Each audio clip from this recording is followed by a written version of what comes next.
Hello student, welcome back to my YouTube channel. मैं अलीश मधानी आज आपको समझाने वाला हूँ गाला का पेपर 5। उसका सेक्शन ए कंप्लीट करने वाले हैं। तो बिना टाइम वेस्ट किए अभी हम लोग शुरू करते हैं हमारा गाला का पेपर सेक्शन 5, उसका section A. Okay, if the value of two zeros of a cubic polynomial in x is 0, then the polynomial will not have the term x square as well as constant term। देखो ये थोड़ा confusing है। इसका पहले condition के हिसाब से हम लोग ये इक्वेशन बनाते हैं। तो यहाँ पर पहले धन के पीछे का पार्ट देखते हैं। धन के पीछे का पार्ट ऐसा बोल रहा है कि अगर एक क्यूबिक पॉलिनोमियल है और मान लो उसके अंदर x वाला टर्म और कांस्टेंट टर्म नहीं है, तो जैसे कि आपको पता होगा कि इसका स्टैंडर्ड फॉर्म क्या होता है, ax cube plus bx plus c x plus d is equal to 0। ये किसी भी क्यूबिक पॉलिनोमियल का स्टैंडर्ड फॉर्म है। तो ऐसा बोल रहा है कि अगर कोई क्यूबिक पॉलिनोमियल का x वाला टर्म और ये टर्म नहीं है, तो बचा क्या, बचा x क्यूब और बचा x स्क्वायर। अब a और b मतलब कोई कोएफिशिएंट है, तो यहाँ पर हमें कोई कोएफिशिएंट बोला नहीं है, तो मैंने सिर्फ 1 ले लिया है वहां पर।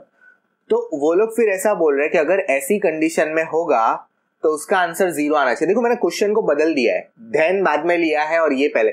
समझाना इसी तरह से पड़ेगा तो ही ये समझ में आएगा। तो कंडीशन के हिसाब से इक्वेशन बनाए, फिर वो लोग ने ऐसा बोला कि आंसर 0 0 आना चाहिए। चलिए चेक कर लेते हैं आंसर 0 आते हैं या नहीं। x को कॉमन ले लिया तो x प्लस क्या हो जाएगा 1 इज इक्वल टू 0। तो x square is equal to कितना हो जाएगा 0, x इज इक्वल टू -1। तो ये कितना हो जाएगा x is equal to 0, x is equal to 0, x is equal to -1। आ गए 0। बस तो वो लोग यही पूछ रहे थे कि अगर मान लो, अब सही तरीके से समझाता हूं, मतलब सही वे में समझाता हूं। वो लोग ऐसा बोल रहे हैं कि अगर x के आंसर 0 0 आ रहे हैं तो क्यूबिक पॉलिनोमियल में ये दोनों टर्म नहीं है। कौन से दोनों टर्म नहीं है, x वाले और कांस्टेंट टर्म नहीं है।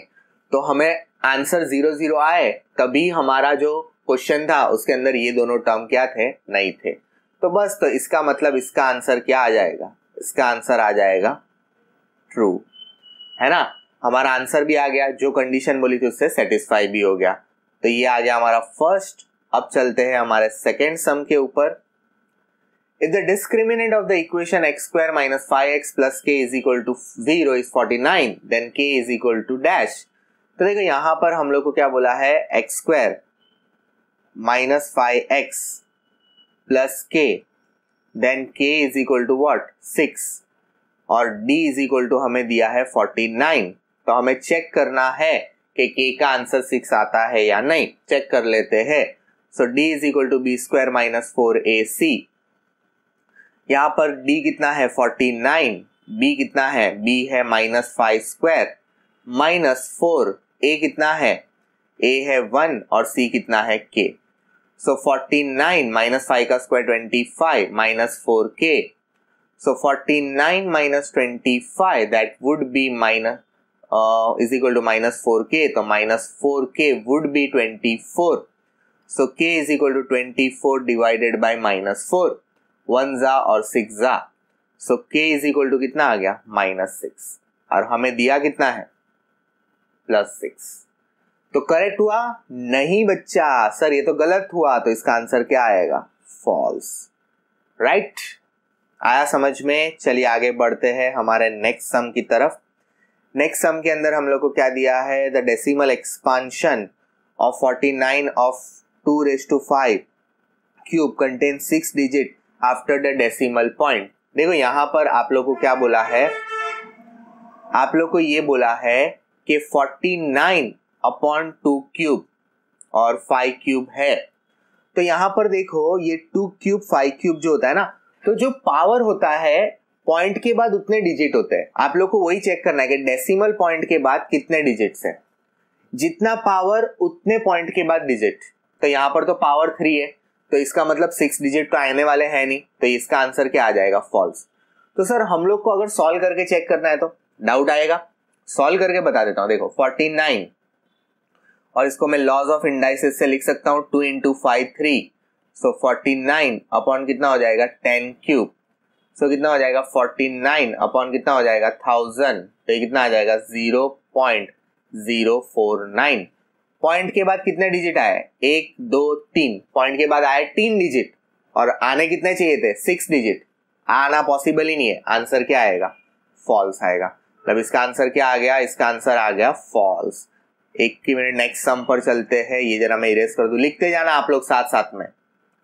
The graph of equation 7x plus 10y is equal to 16, 3x plus 30 upon 7y is equal to 48 are the coincident lines. Coincident line मतलब इनफाइनाइट सॉल्यूशन की कंडीशन लगेगी।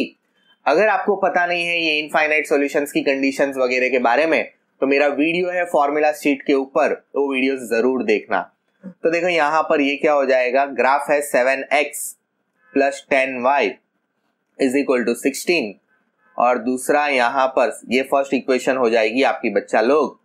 दूसरा है 3x plus 30 upon 7 y is equal to 48 upon 7। अब आपको करना क्या है, आपको करना है 7 से मल्टीप्लाई कर देना है, क्योंकि डिनोमिनेटर में 7 है, पूरे इक्वेशन को 7 से मल्टीप्लाई कर दो ताकि डिनोमिनेटर निकल जाएगा। तो ये कितना हो जाएगा, 21x प्लस यहां पर 7 से मल्टीप्लाई करोगे तो 7 7 कट, तो ये हो जाएगा 30y। अब मुझे ये बताओ कि एक साइड मल्टीप्लाई करना है, नहीं, आपको करना क्या है, अगर लेफ्ट हैंड साइड करो तो राइट हैंड साइड भी मल्टीप्लाई करने का।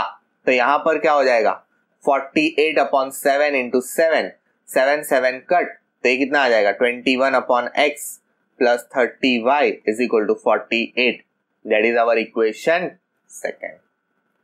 अब इक्वेशन सेकेंड आने के बाद यहां पर क्या करना पड़ेगा, कंडीशन लगानी पड़ेगी। तो इसकी कंडीशन क्या आएगी, इसकी कंडीशन आएगी a1 upon a2 is equal to b1 upon b2 is equal to c1 upon c2। तो यहां पर देखो a1 upon a2 that is 7 upon 21, b1 upon b2 10 upon 30, क्योंकि ये a1 ये a2 ये b1 ये b2 ये c1 ये c2, c2 है 16 अपॉन 48। 7 1 7 3 10 1 10 3 16 1 16 3। तो देखो 1 अपॉन 3 और 1 अपॉन 3, तो ये तो इनफाइनाइट सॉल्यूशन आया, और इनफाइनाइट सॉल्यूशन का जो लाइन होती है वो कोइंसिडेंट लाइन होती है, तो इसका आंसर क्या आएगा, ट्रू। आप लोगों को ये सब चीजें नहीं पता है तो फॉर्मूला बुक जरूर देखो, उसके अंदर सब बताया हुआ है, सारी चीजें दी हुई है। चलिए नेक्स्ट आगे बढ़ते हैं हमारे नेक्स्ट सॉल्यूशन की तरफ। तो देखो फिफ्थ सम के अंदर क्या दिया हुआ है, फिफ्थ सम के अंदर ऐसा बोला है, the present age of the Jalpa's son Aahan is 1/3 the present age of Jalpa. Jalpa's present age is x year then the Aahan age after 12 years. हम लोग को ऐसा बोला है, जलपा नाम की एक लड़की है, उसका लड़का आहान है, और आहान की जो एज है वो जलपा से 1/3 है। तो सपोज आहान जो है, Aahan is equal to x upon कितना हो जाएगा 3, 1/3 मतलब डिवाइड बाई 3। फिर ऐसा बोला है कि आहान की एज 12 साल के बाद कितनी होगी, तो हमें जो भी प्रेजेंट एज है उसमें कितना प्लस करना पड़ेगा, आफ्टर 12 इयर्स के लिए, आफ्टर 12 इयर्स के लिए हमें 12 प्लस करना पड़ेगा। तो आंसर क्या आ जाएगा, x अपॉन 3 प्लस 12, ध्यान रखना ये डैश पूरे के नीचे नहीं आएगा, x अपॉन 3 प्लस 12, तो आपका आंसर ये वाला होगा। सिंपल सा एग्जाम्पल था, अभी जो एज है आपकी उसमें 12 साल के बाद की जो एज होगी वो निकाल लो आपकी। अभी सपोज आप 15 साल के हो गए, 14-15 साल के, तो 12 साल के बाद जो एज आएगी वो आपकी एज होगी, राइट। तो वही यहां पर पूछा था, दैट्स इट। नेक्स्ट 6 वाले पर, 6 वाला हम लोग को क्या बोला है, the HCF is 70 and 125 is equal to dash. मतलब आप लोग को HCF जो है वो 70 और 125 बोला है, और पूछा है HCF क्या होगा। तो देखो यहां पर 70 235, यहां पर आ जाएगा 5 7 7 7 1 125, और यहां पर कितना आ जाएगा 5 2, और ये 25 5 5 और ये 5 1। HCF पूछा है, कॉमन फैक्टर निकाल लेते हैं, कॉमन फैक्टर सिर्फ 5 है, इसका मतलब HCF का आंसर कितना आ जाएगा, HCF का आंसर आ जाएगा 5। तो यहां पर आपका ये आंसर कितना आ जाएगा, ये वाला आंसर कितना आ गया, 5 आ गया। आया समझ में, मतलब आपका ये आंसर क्या होगा, ये आंसर 5 होगा। चलिए नेक्स्ट आगे बढ़ते हैं। The perimeter of the triangle 0,0 6,0 0,8 dash unit. देखो ये थोड़ा डिफरेंट सा मैं आपको अच्छे से करके बताता हूँ, इसको ग्राफ पे ही सॉल्व कर लेंगे, ज्यादा माठाकुट नहीं करेंगे ताकि फटाफट मिल जाए। सपोज एक्स एक्सिस के लिए हम लोग को क्या काम है, एक्स एक्सिस के लिए हम लोग को 6 का काम है और यहाँ पर 8 है, ठीक है, और यहाँ पर 0,0 है। ग्रीन कलर लेता हूँ पॉइंट प्लॉट करने के लिए।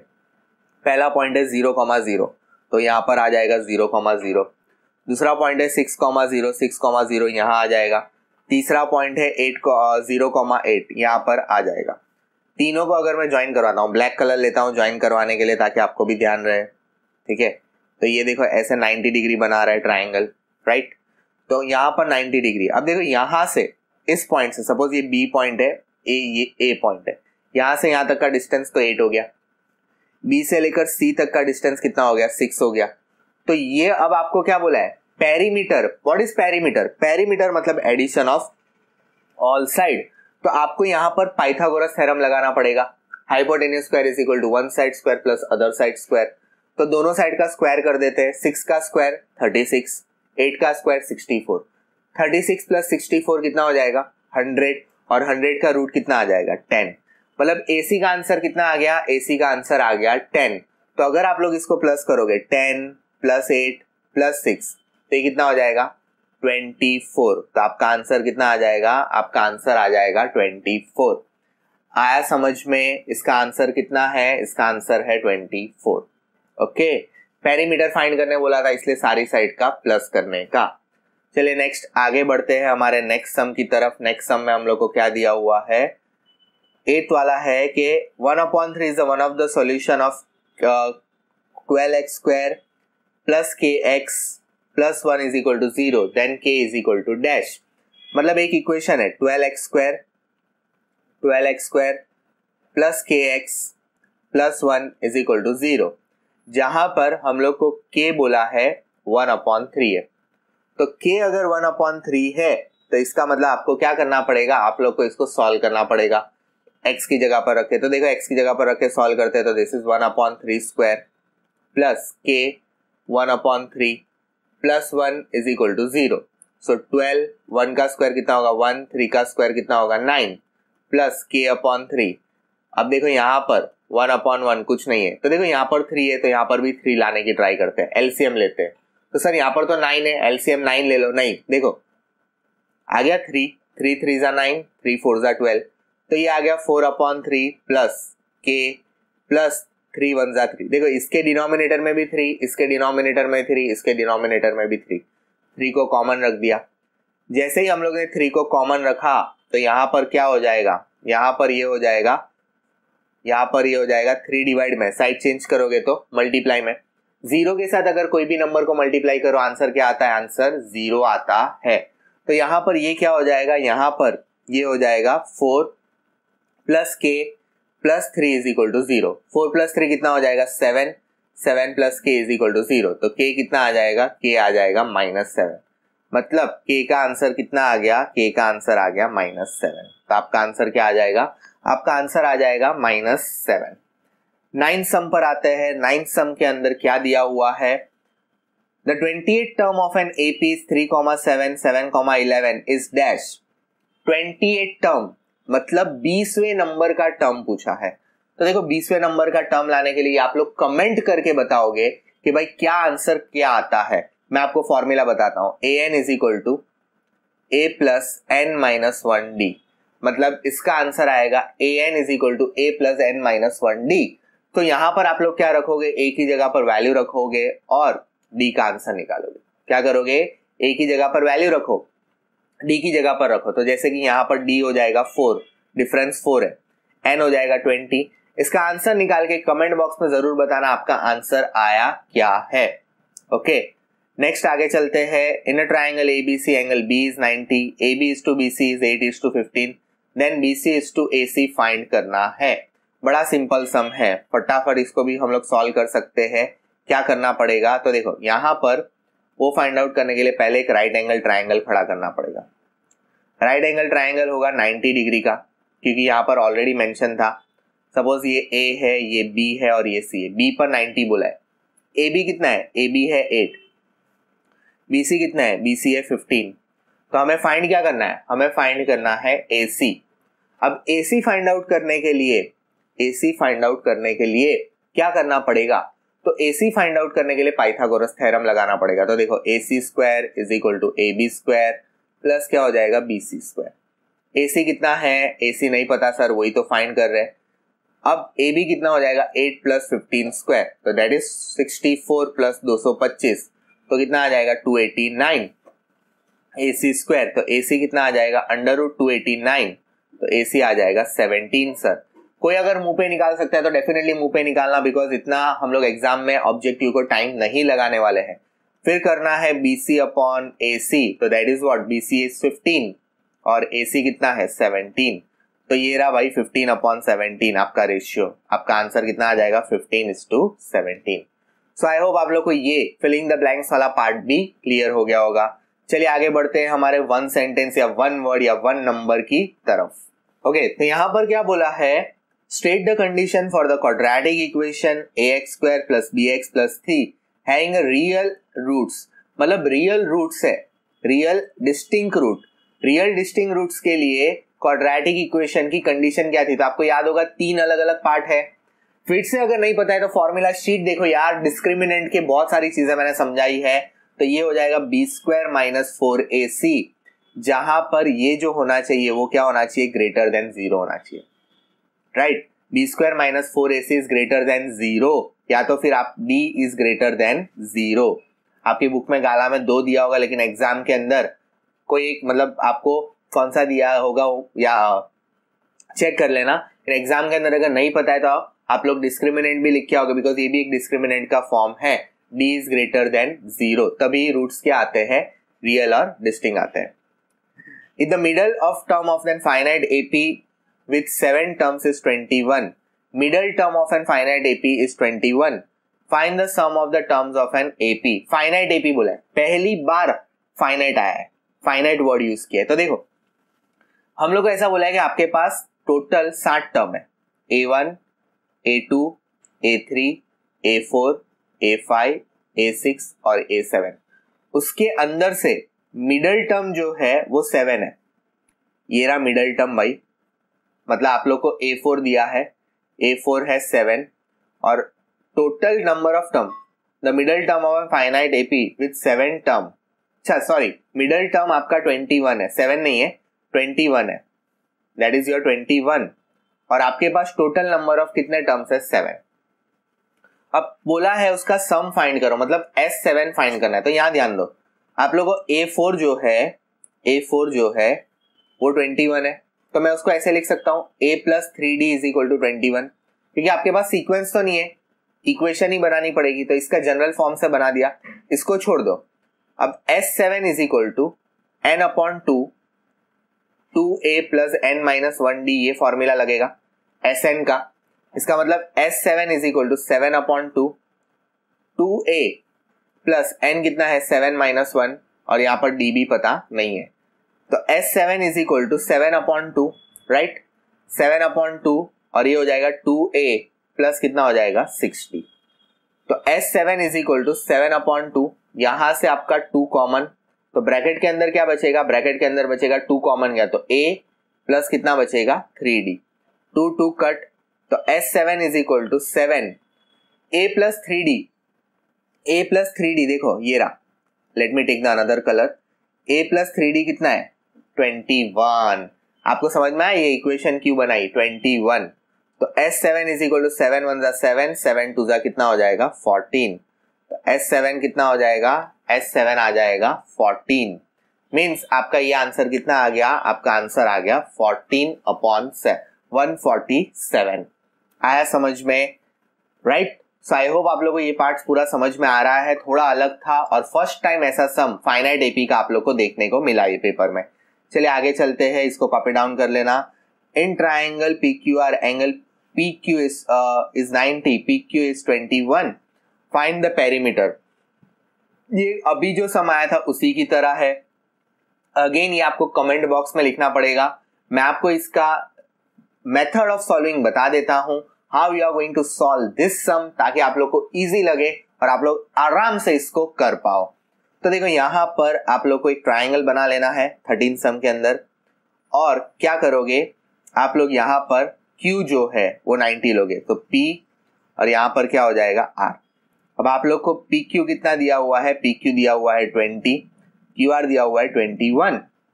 यूनिट लगाना मत भूलना जब आंसर लिखो तब, सेंटीमीटर सेंटीमीटर। आपको करना क्या होगा, आपको पी आर निकालना होगा पाइथागोरस थ्योरम यूज करके, और जैसे ही पी आर आएगा आपको प्लस करना पड़ेगा P Q plus P R plus क्या करना पड़ेगा क्यू आर। तीनों का प्लस करके जो भी आंसर आएगा वो आपका कितना हो जाएगा, वो आपका हो जाएगा टोटल आंसर, मतलब आपका टोटल ये वाला आंसर आ जाएगा, मतलब प्लस करने के बाद जो आंसर आएगा वही आपका क्या होगा, पेरीमीटर होगा। आया समझ में? तो 2 सम आपको कमेंट बॉक्स में लिखने भूलना नहीं, करते रहना, लिख कर सॉल्व कर कर कमेंट करते रहना ताकि मुझे पता चले कि आपको वीडियो पसंद आ रहा है। और कंजूसी मत करना, लाइक करने के अंदर लाइक करते रहना। चलिए आगे बढ़ते हैं। Evaluate sin x square plus sine square is equal to 68, cos square plus cos square 68 plus sine square 63 27। अरे बाप रे सर, ये तो बहुत ही कंफ्यूजिंग है। देखो पहले इसका रिलेशन लिख लेते हैं। Sign square 22 degree plus sine square 68 degree, sine square 68 degree, cos square 22 degree plus cos square 68 degree plus sine square 63 degree plus cos 63 degree plus sign 27 degree. अरे बाप रे सर, आपके उसमें ही नहीं बैठ रहा है। चलो मैं जरा हिला देता हूं इसको ताकि ये पूरा एक लाइन में मैं, बराबर। तो यहां पर अगर मैं सॉल्व करना चाहूं, देखिए ये पूरा एक लाइन में है, इसको चेंज करता हूं। साइन स्क्वायर 22 और साइन स्क्वायर 90 माइनस 68 करता हूं, ठीक है। तो साइन स्क्वायर को अगर 90 माइनस 68 करेंगे तो यहां बदल जाएगा, क्या आ जाएगा, कॉस स्क्वायर आ जाएगा, अपॉन सेम कॉस स्क्वायर 22, ठीक है। और इसको मैं बदलता हूं कॉस को मैं बदलता हूं साइन स्क्वायर 90 माइनस 68, मतलब ये बदल जाएगा, cos changes to sine, plus sine square 63। अब यहां पर देखो और इस साइड लेना पड़ेगा तो ही बैठेगा, ये ऐसा लग रहा है, यस अब बैठ गया। तो देखो ये हो जाएगा प्लस ये यहां पर cos 63 as it is, sine को बदलता हूं तो साइन बदल जाएगा cos 90 माइनस 27। अब देखो ये हो जाएगा sine square 22 degree plus cos square तो cos square 22 degree upon cos square 22 degree sine square 22 degree plus sine square 63 degree plus cos square 63 degree, और यहां पर भी क्या हो जाएगा, cos square 63 degree. Sine square theta plus cos square theta कितना होता है 1, sine square theta plus cos square theta कितना होता है 1, और यहां पर साइन 63 और यहां पर क्या हो जाएगा प्लस कॉस स्क्वायर 63। तो यहां पर आपका आंसर कितना आ जाएगा 1 प्लस 1, बिकॉज ये दोनों का again sine square plus cos square कितना होता है 1, तो 1 प्लस 1 कितना आ जाएगा 2। फाइनली आपका आंसर इतना लंबा सॉल्यूशन के बाद, इतना लंबा आपने जब सॉल्व किया, ज्यादा आ गया ये साइड, इतना लंबा जब इसको सॉल्व किया तो आंसर आया कितना, आंसर आया सर 2। मतलब ये रिलेशन पूरा इवेल्युएट करने पर आंसर कितना आया, 2 आया समझ में? क्लियर है एकदम? मजा आ रहा है तो कमेंट बॉक्स में जरूर बताइएगा, कमेंट करके बताइएगा, कंजूसी मत करिएगा। चलिए आगे बढ़ते हैं नेक्स्ट सम की तरफ। ओके, कॉपी डाउन कर लेना, पाउस हाउस करके अपने आप से सॉल्व कर लेना। नेक्स्ट आते हैं 15। In a cyclic quadrilateral XYZ W is angle X is to Z 7:8, find the angle Z। क्या करना है, यहाँ पर क्वाड्रिलेटरल एक साइक्लिक बोला है, मतलब सर्कल बनाना है और एक क्वाड्रिलेटरल बनाना है यहाँ पर, ठीक है। बना लेते हैं। सर आपने जैसा बोला x, ये x है बच्चा लोग, ये y है बच्चा लोग, ये z है और ये w है। अब ऐसा बोला है angle x is to z, angle x is to z is equal to 7:8। तो यहाँ पर अगर आप लोग देखते हो तो angle x plus angle z करोगे तो 180 डिग्री होता है। ये साइक्लिक क्वाड्रिलेटरल की प्रॉपर्टी है कि अपोजिट एंगल का एडिशन 180 होता है। तो एंगल x तो दिया नहीं है, लेकिन सर रेशियो है तो 7x ले सकते हैं, यहाँ पर 8x ले सकते हैं, इज इक्वल टू 180। तो ये हो जाएगा 15x is equal to sir 180, तो x इज इक्वल टू आ जाएगा 180 डिवाइडेड बाय 15। सो ये आ जाएगा सर 3 5 जा 15, ये हो जाएगा 3 6 जा 18, ये हो जाएगा 5 1 जा और ये हो जाएगा 5 12 जा। सर तो x आ जाएगा 12। अब आपको करना क्या है, आपको फाइंड क्या करना है, आपको फाइंड करना है z क्या है 8x। सो 8 इंटू 12, तो 8 2 जा 16, 1 कैरी, 8 1 जा 8 और 96। आपका आंसर कितना आ जाएगा, आपका आंसर आ जाएगा एंगल x हो जाएगा 96 डिग्री। आया समझ में, इसका आंसर कितना आएगा, इसका आंसर आएगा 96 डिग्री। नेक्स्ट देखते हैं 16 sum. The radius of the circle with the centre O and P are 10 centimeter and 17 centimeter. If the distance between is 5 centimeter, how many common tangents do they have? How many common tangents? 0। Possible ही नहीं है, ये जो condition दी है वही possible नहीं है। क्यों possible नहीं है, तो देखो एक सर्कल बना लेता हूं जो 10 सेंटीमीटर का है, ठीक है, और जिसका सेंटर है O। दूसरा सर्कल बनाता हूं P, अब वो दोनों के बीच में मैं रखता हूं यहां पर, समझो कि 5 ही सेंटीमीटर का डिस्टेंस रखता हूं, राइट। अब 17 सेंटीमीटर का सर्कल बनाऊंगा, तो मुझे ये बताओ ये सर्कल कहां इसको ऐसे ज्वाइन करेगा, ये तो पूरा ऐसे हो जाएगा कि नहीं। हमारा जो था वो आप लोगों को पता था कि कहीं ना कहीं वो अंदर आता है। आप सोचो डिस्टेंस, आपको याद होगा ऐसे सम एक्चुअली तुम लोग को उसके अंदर से दिए हैं। क्या है कि एक आप लोग समझो ये 10 सेंटीमीटर का सर्कल बना दिया, बराबर, तो ये 2.5 ये 5 सेंटीमीटर है, और अगर दूसरा यहां पर और 10 सेंटीमीटर का और एक सर्कल बना दिया जो 17 सेंटीमीटर का है, तो भाई वो तो इंटरसेक्ट ही नहीं करने वाले, वो सर्कल तो उसके अंदर घुस जाएगा पूरा। एक्चुअली ऐसा नहीं होगा, इसके अंदर घुस जाएगा, बिकॉज बीच में जो गैप है वो कम है। आपको कंस्ट्रक्शन में से सर्कल आया है, तो इसका आंसर क्या आएगा, इसका आंसर आएगा 0।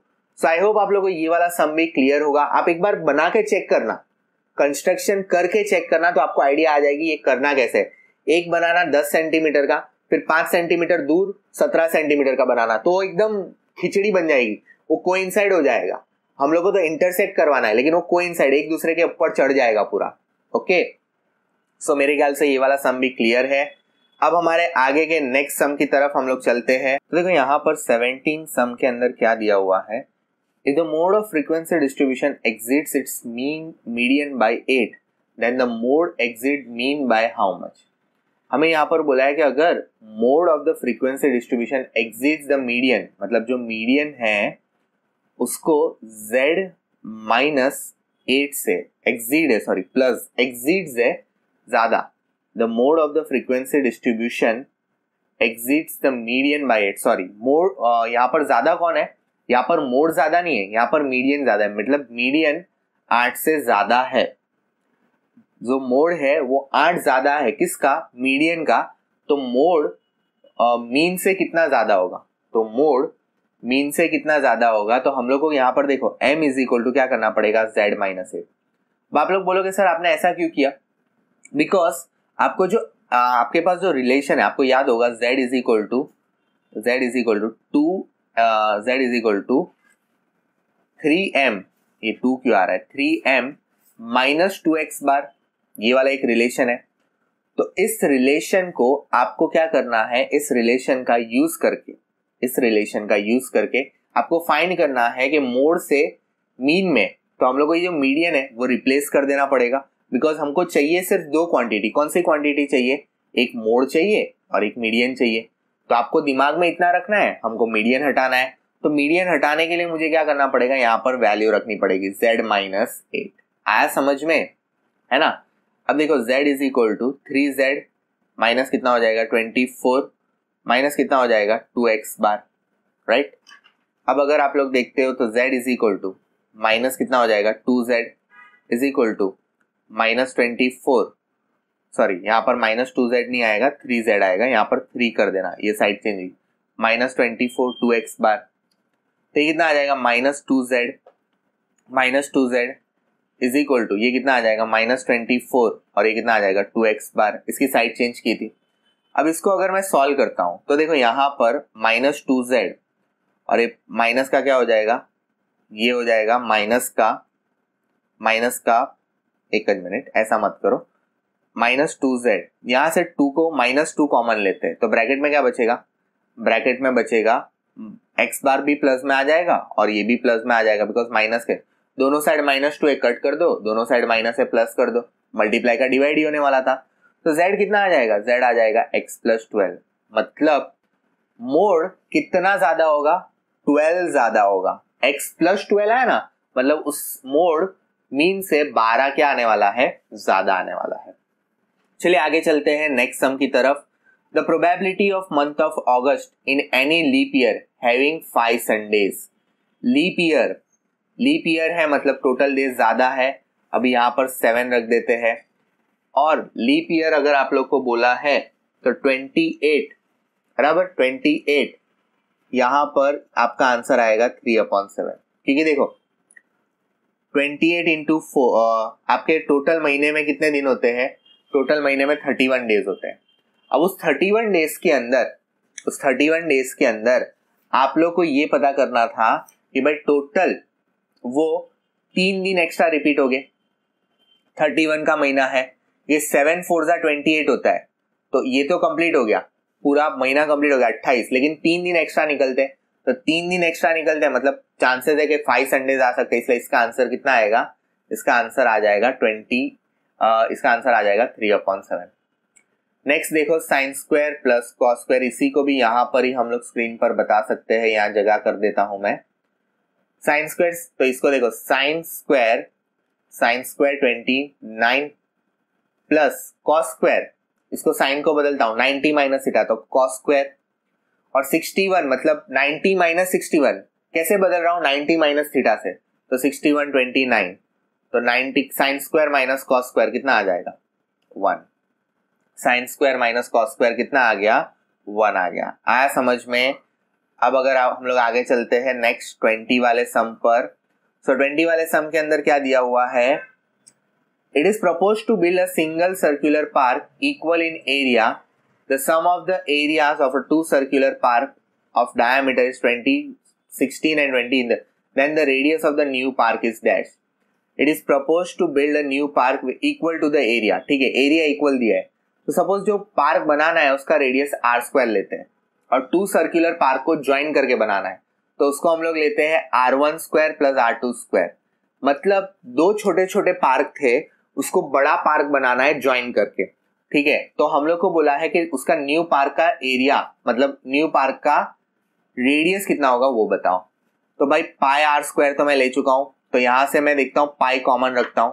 अब देखो r1 मतलब डायमीटर d है 16 है, तो 16 का कितना हो जाएगा 8, और ये 12 है तो आधा करना पड़ेगा, क्यों आधा, बिकॉज डायमीटर है, तो ये कितना हो जाएगा, ये हो जाएगा 6, दोनों साइड पाई है इसलिए कट हो जाएगी, तो 8 का स्क्वायर कितना हो जाएगा, 8 का स्क्वायर हो जाएगा 64, 6 का स्क्वायर कितना हो जाएगा 36, तो r कितना आ जाएगा 100, तो r कितना आ जाएगा √100, तो रेडियस कितना आ जाएगा 10 मीटर, मतलब आपका आंसर कितना आ जाएगा, आपका आंसर आ जाएगा 10 मीटर। समझ में आया।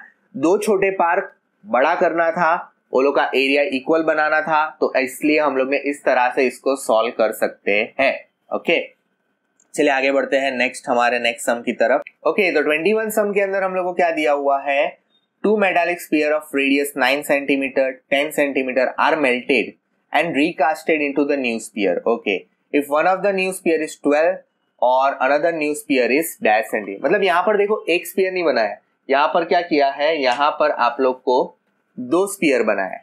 अब अगर यहाँ पर 2 स्पीयर अगर बनाए हैं तो आप लोग को उसमें से एक स्पीयर 12 का बना, तो दूसरा कितने का बनेगा वो बताना है। अब देखो मेल्ट करके बनाया मतलब आप लोग को यहाँ पर लेना पड़ेगा वॉल्यूम, तो यहाँ पर हो जाएगा 4 पाई r1³ plus 4/3 pi r2³, r2³। अब उसमें से नया बना तो नया क्या होगा 4/3 pi r1³ plus 4/3 pi r2³, capital R रखना। अब उसमें से 4/3 पाई 4/3 पाई कॉमन, तो cut cut cut cut, common निकालोगे सब कट हो जाएगा, बचेगा क्या, बचेगा sir r1³ plus r2³ is equal to r1³ plus r2³। अब आप कंफ्यूज मत हो ना, ये ओल्ड वाले हैं छोटे हैं वो, और ये न्यू वाले हैं। अब इसके अंदर वैल्यू रखता हूं, तो 9 का क्यूब प्लस यहाँ पर ये हो जाएगा 6 का क्यूब, R1 क्यूब कितना आ जाएगा 12 का क्यूब प्लस क्या हो जाएगा R2 क्यूब। R1 9 का क्यूब कितना आएगा, 9 का क्यूब आएगा 729, ये देखो मैंने कैलकुलेट करके रखा है। फिर यहाँ पर R2, अच्छा सॉरी मैंने 6 लिखा ना, 6 नहीं आएगा, यहाँ पर क्या आएगा, यहाँ पर 10 आएगा बच्चा, वैल्यू गलत रखी थी, यहाँ पर 10 आएगा, तो 10 का क्यूब 1000, 12 का क्यूब आएगा 1728 प्लस क्या हो जाएगा R2 क्यूब, तो ये हो जाएगा 729 माइनस 728, ये तो क्या हो गया एकदम इजी आ गया, तो ये तो हो जाएगा R2 cube is equal to कितना हो जाएगा 1। सो यहाँ पर 1 का क्यूब रूट निकालना है, तो 1 का क्यूब रूट तो कितना आएगा 1 आएगा, मीन्स इसका आंसर कितना आ जाएगा, इसका आंसर आ जाएगा 1। देखो कंफ्यूज नहीं होना था, हम एक शेप से दूसरे शेप में गए थे, मतलब स्फेरिकल शेप ही था, तो हमेशा क्या करने का, यहाँ पर देखो मेल्टेड और रिकास्ट वर्ड देखो ना, मतलब वॉल्यूम का ही फॉर्मूला यूज करना है। ओके चले नेक्स्ट आगे बढ़ते हैं, इसको कॉपी डाउन कर लेना, ठीक है। If S1 denotes the surface area of the sphere of radius r, S2 denote the total surface area of cylinder with radius r and height 2r, then dash holds, ठीक है। S1 denotes the surface area of sphere, surface area of sphere is 4 pi r1 square, and S2 denotes